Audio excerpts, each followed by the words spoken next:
Doctor Yunus মুক্ত হলেন ৫০ বছরের কলঙ্ক থেকে। বিস্তারিত দেখুন অগ্রযাত্রা ডেস্ক রিপোর্টে। দ্বীপ উপজেলার সন্দ্বীপে এতদিন নিরাপদ যোগাযোগ ব্যবস্থা না থাকাকে লজ্জার বলে মন্তব্য করেছেন প্রধান উপদেষ্টা মোহাম্মদ ইউনূস।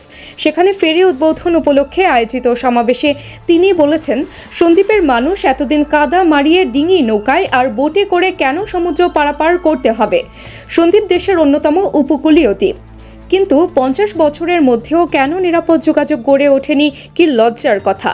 সন্দ্বীপের সাথে আজ নিরাপদ যোগাযোগ স্থাপিত হলো, কেন এতদিন হয়নি সেটা লজ্জার। এ লজ্জা থেকে বাঁচলাম, কলঙ্ক থেকে আজ মুক্ত হলাম। সোমবার দুপুরে সন্দ্বীপ উপজেলা পরিষদ প্রাঙ্গণে আয়োজিত এই অনুষ্ঠানে ভার্চুয়ালি যোগ দিয়েছিলেন সরকার প্রধান। এর আগে সকাল ৯টায় সীতাকুণ্ডের বাঁশবাড়িয়া থেকে সমুদ্র পথের প্রথম ফেরি ছেড়ে যায় সন্দ্বীপের গুপ্তছড়ার উদ্দেশ্যে। ১ ঘন্টার যাত্রায় ফেরিটি দ্বীপে পৌঁছালে ফেরি ঘাটে হাজার খানেক মানুষ একে স্বাগত জানায়।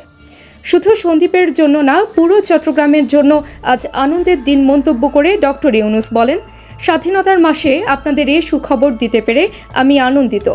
সন্দ্বীপের এই অগ্রযাত্রা আজ শুরু হলো, আরও সুন্দর হবে। এভাবে সব অঞ্চলের সুষম উন্নয়নের মধ্য দিয়ে দেশ এগিয়ে যাবে, এটাই প্রত্যাশা।